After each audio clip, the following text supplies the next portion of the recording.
నమస్కారం. టీవీ8 న్యూస్ కి స్వాగతం. హెడ్లైన్స్ చూద్దాం.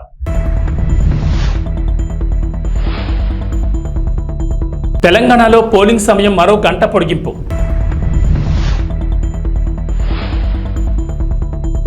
ఏపీలో మద్దతుగా ఎన్ఆర్ఐలు ప్రచారం. ఏపీ తెలంగాణలో 46 డిగ్రీలు దాటిన ఉష్ణోగ్రతలు.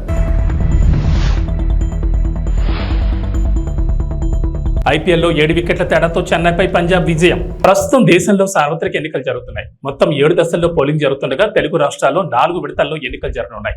మే 13వ తేదీన జరగనున్న తెలంగాణ లోక్సభ ఎన్నికల్లో పోలింగ్ సమయాన్ని కేంద్ర ఎన్నికల సంఘం పెంచింది. ప్రస్తుతం ఏప్రిల్ నెలలోని ఎండలు మండిపోతుండగా మే నెల మధ్య నాటికి ఇవి మరింత పెరగనున్న నేపథ్యంలో ఎన్నికల సంఘం ఈ నిర్ణయం తీసుకుంది.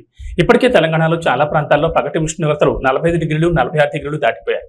ఠారెత్తిస్తున్న ఎండల నేపథ్యంలో ఓటు వేసేందుకు ప్రజలు పోలింగ్ బూత్లకు రావడానికి ఆసక్తి చూపరని, ఓటింగ్ శాతం తగ్గుతుందని భావించిన కేంద్ర ఎన్నికల సంఘం పోలింగ్ సమయం వైపుపై కీలక నిర్ణయం తీసుకుంది. అమెరికాలో ఉంటున్న పలువురు ఎన్ఆర్ఐలు ఈసారి జరుగుతున్న అసెంబ్లీ ఎన్నికల్లో ప్రత్యక్షంగానో పరోక్షంగానో తమ ఉనికిని చాటుకునేందుకు ప్రయత్నిస్తున్నారు. ఏపీ రాజకీయాలకు సంబంధించి పలువురు ఎన్ఆర్ఐలు ఇప్పటి వరకు తెరవెనుక పాత్ర పోషించేవారు. తమకు నచ్చిన రాజకీయ పార్టీలకు ఆర్థికంగా సహాయం చేస్తుండడం, విదేశాల్లో విరాళాలు సేకరించడం, సాంకేతిక సహాయం లాంటివి అందిస్తూ వస్తున్నారు. ఈసారి మాత్రం డైరెక్ట్ గా తాము మద్దతిస్తున్న పార్టీల తరపున అసెంబ్లీ బరిలో, లోక్సభ బరిలో నిలిచేందుకు ప్రయత్నిస్తున్నారు. మరోవైపు వైసీపీ, టీడీపీలు కూడా గెలుపుకు ప్రాధాన్యం ఇస్తూ ప్రజల్లోకి దూసుకువెళ్తున్న ఎన్ఆర్ఐలను తమ గెలుపు కోసం ఉపయోగించుకుంటున్నాయి. తెలుగుదేశం పార్టీ ఒక అడుగు ముందుకు వేసి ఇప్పటికే విడుదల చేసిన తొలి జాబితాలో 2 ఎన్ఆర్ఐలకు టికెట్లు ఇస్తున్నట్లు ప్రకటించింది. కాగా వైసీపీ తరపున 4 టికెట్లు ఆశిస్తున్నట్లు వార్త. అలాగే జనసేన నుంచి కూడా ప్రయత్నాలు సాగుతున్నాయి. వార్తలు ఉన్నప్పటికీ ఈ విషయమై స్పష్టత రాలేదు. తెలుగు రాష్ట్రాల్లో భానుడి భగభగలు కొనసాగుతున్నాయి. గతంలో ఎన్నడూ లేని విధంగా రికార్డు ఉష్ణోగ్రతలు నమోదవుతున్నాయి. పలు జిల్లాలు నిప్పును కొలిమిని తలపిస్తున్నాయి. ఎన్నడూ లేనంతగా రికార్డు స్థాయిలో గరిష్ట ఉష్ణోగ్రతలు నమోదవుతున్నాయి. ఇప్పటికే 46 డిగ్రీలు దాటిన ఉష్ణోగ్రతలు మరో 4 రోజుల్లో 49కి చేరొచ్చని వాతావరణ శాఖ అధికారులు అంచనా వేస్తున్నారు. ఈ నెలాఖరు వరకు వడగాల్పుల తీవ్రత కొనసాగుతుందని హెచ్చరిస్తున్నారు. రికార్డు స్థాయిలో ఏపీలో ఎండలు రికార్డు స్థాయిలో నమోదవుతున్నాయి. రోజు రోజుకి ఉష్ణోగ్రతలు పెరిగిపోతుండటంతో ప్రజలు బెంబేలెత్తిపోతున్నారు. మధ్యాహ్నం బయటకు రావాలంటే జంకిపోతున్నారు. బుధవారం పల్నాడు జిల్లా కొప్పనూరులో అత్యధికంగా 46.2 డిగ్రీల సెల్సియస్ ఉష్ణోగ్రత నమోదైంది. తిరుపతి జిల్లాలోని మంగనెల్లూరులో 46, ఎన్టీఆర్ జిల్లా చిల్లకరలో 45.8 డిగ్రీలు, నంద్యాల జిల్లా బనగానపల్లి, నెల్లూరు జిల్లా మరిపాడులో 45.7 డిగ్రీల ఉష్ణోగ్రతలు ప్రజలకు ఆందోళన గురి చేస్తున్నాయి. దక్షిణ చైనాలోని వాంగ్డాంగ్ రాష్ట్రంలో బుధవారం ఓ హైవే రోడ్లో కొంత భాగం కుప్పకూలిపోవడంతో 19 మంది మృతి చెందారు. స్థానిక మీడియా తెలిపిన వివరాల ప్రకారం వాంగ్డాంగ్ ప్రావిన్స్ లోని మీజౌ, డాబు కౌంటీ నగరాల మధ్య ఉన్న రోడ్లో కొంత భాగం బుధవారం తెల్లవారుజామున 2 గంటల 10 నిమిషాల ప్రాంతంలో కూలిపోయింది. ఈ ప్రమాదంలో రోడ్డుపై ప్రయాణిస్తున్న 18 వాహనాల్లోని 49 మంది ప్రయాణికులు తీవ్రంగా గాయపడ్డారు. స్థానికులు, అధికారులు వెంటనే స్పందించి దాదాపు 500 మంది సిబ్బందితో రెస్క్యూ ఆపరేషన్ నిర్వహించారు. ప్రపంచంలోని most successful movie series Harry పోటర్లోని అందమైన కోట గుర్తుందా? అదేనండి, మ్యాజికల్ స్కూల్. అచ్చం అలాంటి భవనమే ఉక్రెయిన్లోని ఒడిస్సా నగరంలో ఉంది. ఇప్పుడు అది రష్యా ఉక్రెయిన్ యుద్ధంలో భాగంగా ధ్వంసమైంది. ఉక్రెయిన్లో ఉన్న అత్యంత సుందర భవనాల్లో ఒకటైన ఈ విద్యా సంస్థ భవనంపై రష్యా క్షిపణితో దాడి చేసింది. ఈ దాడి జరిగిన వెంటనే అధికారులు సంఘటనా స్థలానికి చేరుకుని సహాయక చర్యలు చేపట్టారు. సగటు మనిషి కోసం ప్రాణాలకు తెగించి ఒక నయవంచకుడు, గోండా, ఒక దోపిడీదారుడిపై పోటీ చేయడానికి మీ గళమై గుండు చెప్పడి ఇక్కడ ఉన్నా అంటూ సీఎం జగన్ ఉద్దేశించి జనసేన నేత పవన్ కళ్యాణ్ విరుచుకుపడ్డారు. నాన్నలేని బిడ్డను ఒకే ఒక ఛాన్స్ ఇవ్వండి అని జగన్ అడిగితే అంతా ఇచ్చారు. ఆ ఒక్క ఛాన్స్ అయిపోయింది, ఇక చాలు. సంపూర్ణంగా రాష్ట్రాన్ని ఎలా దోచేశారో చూశారు. ఈసారి మీరు ఛాన్స్ ఇచ్చుకోండి. మీ భవిష్యత్తును మీరు నిర్ణయించుకోవడానికి ఒక ఛాన్స్ తీసుకోండి అంటూ ప్రజలు పిలుపునిచ్చారు. అనకాపల్లి జిల్లా అచ్యుతాపురం, పెందుర్తి, డాక్టర్ బిఆర్ అంబేద్కర్ కోనసీమ జిల్లా మండపేటలో బుధవారం నిర్వహించిన వారాహి విజయబేరి సభలో ఆయన ప్రసంగించారు. జోగేశ్వరరావు గారికి, లీలాకృష్ణ గారికి, కోనసీమ పార్లమెంట్ అభ్యర్థి జిఎం హరీష్ గారికి, మా జనసేన నాయకులందరికీ, బండారు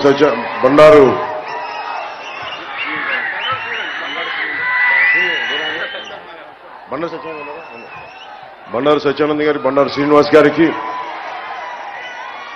ప్రతి ఒక్కరికి పేరు పేరున నా హృదయపూర్వక నమస్కారాలు.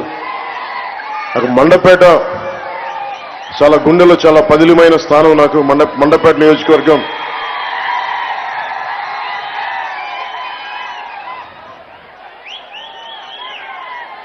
ఈరోజు మేడే సందర్భంగా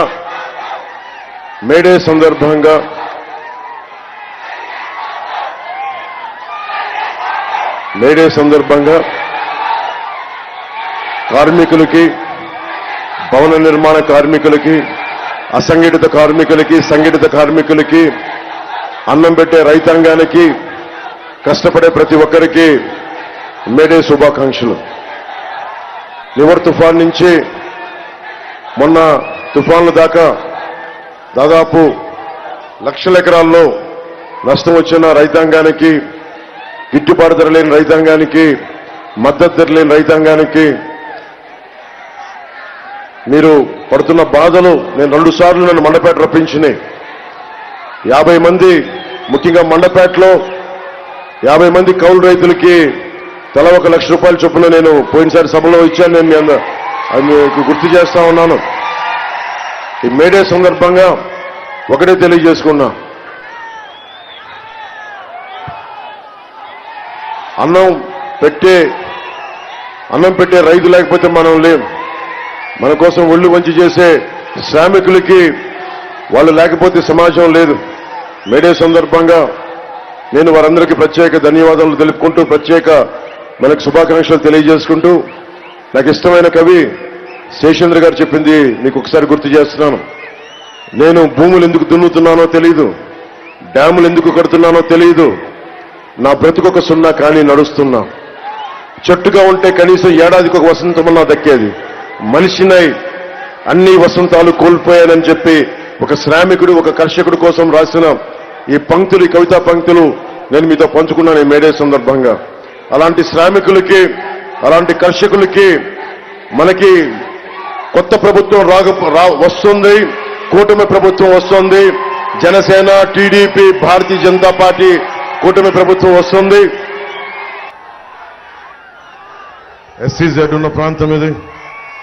వేలాది మంది కార్మికులు, చాలా మందికి ఉపాధికి కల్పిస్తున్న ఎస్సీజెడ్ ఇది. అనేక పరిశ్రమలు, మీకు కార్మికులందరికీ, ఉత్తరాంధ్ర కర్షకులకి, రైతాంగానికి, ఆ మేడల పైన అక్కడి నుంచి చేతులు ఊపుతున్న భవన నిర్మాణ కార్మికులందరికీ, ప్రతి ఒక్కరికి, కష్టపడే ప్రతి ఒక్కరికి మేడే శుభాకాంక్షలు.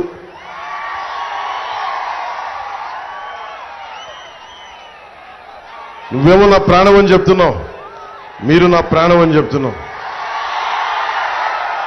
శేషేంద్ర గారు నాకు ఇష్టమైన కవి. మేడే అంటే కర్షకుల గురించి, శ్రామికుల గురించి మాట్లాడతా, ఉత్తరాంధ్ర నుంచి వలసలు వెళ్ళిపోతా ఉంటారు. భవన నిర్మాణ కార్మికులు దేశమంతా కష్టపడుతూ ఉంటారు. ఉత్తరాంధ్ర భవన నిర్మాణ కార్మికులు, వారి గురించి, కర్షకుల గురించి, శ్రామికుల గురించి ఆయన అన్న మాటలు తెలియజేస్తాను. నేను భూములు ఎందుకు దున్నుతున్నానో తెలియదు, డ్యాములు ఎందుకు కడుతున్నానో తెలియదు, నా బతుకొక సున్నా కానీ నడుస్తున్నా. వేళ్లు కాళ్ళై నడిచే చెట్టు మనిషి. చెట్టుగా ఉంటే ఏడాదికి ఒక వసంతమన్నా దక్కేది. చెట్టుగా ఉంటే ఏడాదికి ఒక వసంతమన్నా దక్కేది. కానీ మనిషినై అన్ని వసంతాలు కోల్పోయానని, మనకి ఉపాధి అవకాశాలు లేని, కండలను కరిగించి శక్తిని ధారపోస్తున్న సమాజానికి శక్తిని ధారపోస్తున్న శ్రామికులు, కర్షకులు ఛిద్రమైపోతుంటే వారి గురించి రాసిన మాటలు. వారి అందరికీ నేను అచ్యుతాపురం జంక్షన్ నుంచి రాష్ట్రం మొత్తం కార్మికులకి, కర్షకులకి, కష్టపడే ప్రతి ఒక్కరికి మేడే శుభాకాంక్షలు తెలియజేసుకుంటున్నాను. గాజు పగిలే కొద్దీ ఏమవుతుంది? గాజు పగిలే కొద్దీ ఏమవుతుంది? పదునెక్కుద్ది. దశాబ్దంగా నలుగుతా ఉన్నాం, దశాబ్దంగా దెబ్బలు కొడతా ఉన్నారు. మన గ్లాసుని బద్దలు కొట్టే కొద్ది ఇంకా పదును తేలుతా ఉన్నాం. మనం రోజున భయంతో, భయం గుప్పిట్లో ఉన్న ఆంధ్రప్రదేశ్కి, భయం గుప్పిట్లో ఉన్న 5 కోట్ల మంది ప్రజలకి, భయం గుప్పిట్లో ఉన్న అన్ని వర్గాలకి జన సైనికులు, మబ్బుల్లో పరిగెత్తే పిడుగుల్లాంటి జన సైనికులు, మగాళ్ళకి మేమేం తీసిపోం. మేము ఆది పరాశక్తులు అంటూ వచ్చిన మా ఆడపడుచులకి, వీర మహిళలకి, మా యువతులకి మీ అందరికీ మేడే శుభాకాంక్షలు. భవన నిర్మాణ కార్మికులకి, రైతులకి, కష్టంతో పనిచేసే ప్రతి ఒక్కరికి కూడా మేడే శుభాకాంక్షలు. ఈరోజు మేడే కాబట్టి గత 2 సభల్లో చెప్పాను, మీకు కూడా నాకు ఇష్టమైన కవి శేషేంద్ర గారి భావజాలాన్ని పంచుకుంటా ఉన్నాను. ఇది మేడే ఎరుపుకు చిహ్నం, మార్పుకు చిహ్నం, మార్పుకి చిహ్నం, ఇది మార్పుకి గుర్తుది. మీరు ఒకటే గుర్తుపెట్టుకోండి, ఇది 12 రోజులు 11 రోజులు ఉంది, ఇంకంతే, లెస్ దాన్ 2 వీక్స్, 2 వారాల కంటే తక్కువ ఉంది మనకి. మీ భవిష్యత్తుకి, యువతరానికి, ఆడపడుచులకి, వచ్చే తరం మీది, మాది కాదు, వచ్చే తరం మీది. మీ భవిష్యత్తు కోసం అక్కడున్న నువ్వే, ఆ చిన్న బిడ్డ కోసం, భుజాల మీద ఎత్తుకున్న ఆ బిడ్డ భవిష్యత్తు కోసం, ఇక్కడున్న మా ఆడపడుచుల భవిష్యత్తు కోసం, మొత్తం ఒక సముద్ర తరంగంలా తెరలుగా ఒక సునామీ వేవ్ లాగా ఉన్న యువతరం కోసం, మార్పు కోసం జనసేన పెట్టాం. భవిష్యత్తు ఎట్లా ఉంది? ఈ రోజున నలిగిపోతున్నాం. ఒక్క ఛాన్స్ అని జగన్ అడిగాడు. ఒక్క ఛాన్స్ ఇచ్చేశారు మీరు, ఇంక చాలు. ఒక్క ఛాన్స్ ఇచ్చేశారు చాలు జగన్కి. ఒక్క ఛాన్స్ ఇస్తే ఏం చెప్పాడు? నేను 2019 ఎన్నికల్లో ఏం చెప్పా? ఈ కొండ మాది, ఈ గుట్ట మాది, కనిపించే ప్రతి స్థలం మాది అని నేను మీ అందరి చెవుల్లో ఇల్లు కట్టుకొని మరి చెప్పా. ఆ రోజు నేను సరదాగా అనుకున్నారు, నా మాట నమ్మలా. ఈరోజు హెలికాప్టర్ మొత్తం తిరుగుతా ఉంటే అంతా ఒకటే చెప్తా ఉన్నారు, మొత్తం ఉత్తరాంధ్ర భూములన్నీ, పెందుర్తి భూములన్నీ, అన్ని భూములు కూడా మొత్తం వైవి సుబ్బారెడ్డి గారు, మిథున్ రెడ్డి గారు, పెద్దిరెడ్డి గారు, అందరూ నాయకులందరూ దీనిని మొత్తం కబ్జాలో పెట్టి వేలాది ఎకరాలు. ఒక తాడి గ్రామాన్ని మరల్చడానికేమో ఎకరాలు లేవు. ఇక్కడ పుట్టారు, ఇక్కడ పెరిగారు, ఇక్కడ కన్నీళ్లు, కష్టాలు. ఇక్కడ వారికి భూమి లేదు, ఇక్కడ వారికి భూమి లేదు. దశాబ్దాలుగా, తరాలుగా పుట్టి పెరుగుతున్న వాళ్ళకి ఇక్కడ భూమి లేదు, స్థలం లేదు, ఎకరాలు లేవు. కానీ మన మీద అధికారం చెలాయించి వీళ్ళకి భూములన్నీ ధనదత్తం చేస్తా ఉంటే మీరందరూ ఏం చేస్తారు? చేతులు కట్టుకొని కూర్చుంటారా? మనకి బాధ్యత లేదా? బాధ్యత ఉందా లేదా మనకి?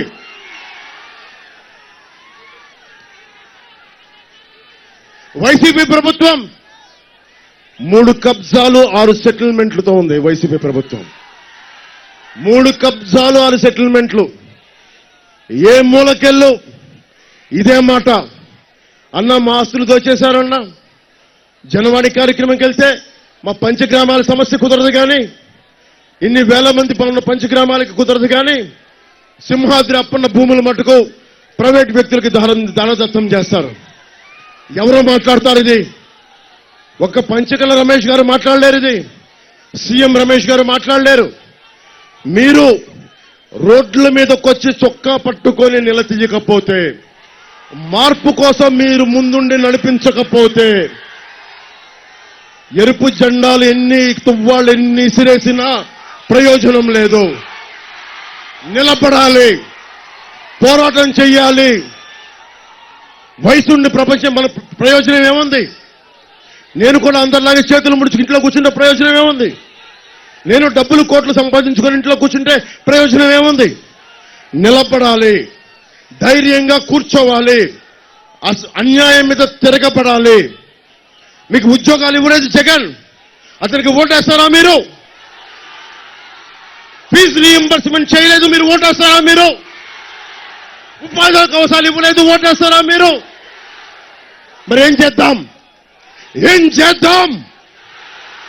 మార్చుదాం, ఈ ప్రభుత్వాన్ని మారుద్దాం, జగన్ని గద్దెదించుదాం, మన కూటమి ప్రభుత్వాన్ని స్థాపిద్దాం.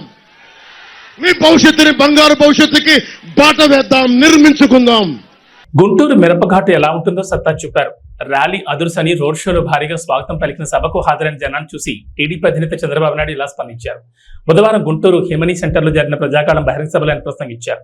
గుంటూరు ప్రజల జోష్ చూస్తుంటే వైకాపాకు డిపాజిట్లు కూడా దక్కవని వ్యాఖ్యానించారు. నగరంలో పేదలకు పట్టాలిచ్చి ఇళ్లు కట్టిస్తామని హామీ ఇచ్చారు. ఈ రాష్ట్రం బాగుండాలంటే వైకాపా నుంచి విముక్తి కల్పించాలని పిలుపునిచ్చారు.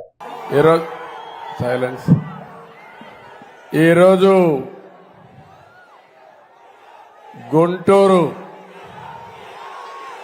గుంటూరు మిరప ఏంటో మీ సత్తా ఏంటో చూపించారు, అవునా కాదా అని అడుగుతున్నా. ఈరోజు గుంటూరు ర్యాలీ అదర్స్ మనుషులు వస్తారు కానీ మీ జోష్ చూస్తే మాత్రం ఇప్పటి కూడా నాకు అర్థం కాలేదు ఎక్కడి నుంచి వచ్చింది ఈ జోష్ అని. తమిళలో 5 సంవత్సరాల్లో మీ అందరూ పడిన బాధలు, మీ ఇబ్బందులు, భవిష్యత్తు మీద ఉండే మీ బెంగ అన్ని కలిపి ఈరోజు పిల్ల జల్లా అందరూ కూడా రోడ్డు మీదకి వచ్చేశారు. నా జీవితంలో ఎప్పుడు చూడలేదు చిన్న పిల్లలు వాళ్ళకి ఎల్లో బట్టలేసి తండ్రి భుజాల మీద ఎక్కించుకొని ఒక జెండా కూడా ఇచ్చి ఊపుతూ చంద్రన్న ఈ బిడ్డల బాధ్యత మీదే అని అన్నప్పుడు ఆ నమ్మకానికి నా జీవితం ధన్యమైపోయింది. ఏ నాయకుడైనా బతికేది నమ్మకం కోసమే బతుకుతాం, అవునా కాదా అని మిమ్మల్ని అడుగుతున్నా. ఏదైనా సంపాదించచ్చు కానీ నమ్మకాన్ని పోతే ఆ నాయకుడు మళ్లీ మనుగడ సాధించలేరు. యువత చూశాను ఈరోజు మీ యొక్క ఉత్సాహం చూస్తా ఉంటే ఆకాశానికి ఎగురుతున్నారు మీరందరూ. ఇకపోతే మా ఆడబిడ్డలు చూశాను, మగవాళ్లేనా మేమేం తక్కువ అని ఆడబిడ్డలైతే రోడ్డు మీదకి వచ్చిన విధానం చూస్తే జెండా పెట్టుకొని మగవారితో సమానంగా పోటీ పడి నడిచారంటే నాకు అనిపిస్తుంది చూసిన తర్వాత ఈ సైకో పార్టీకి డిపాజిట్లు కూడా రావు.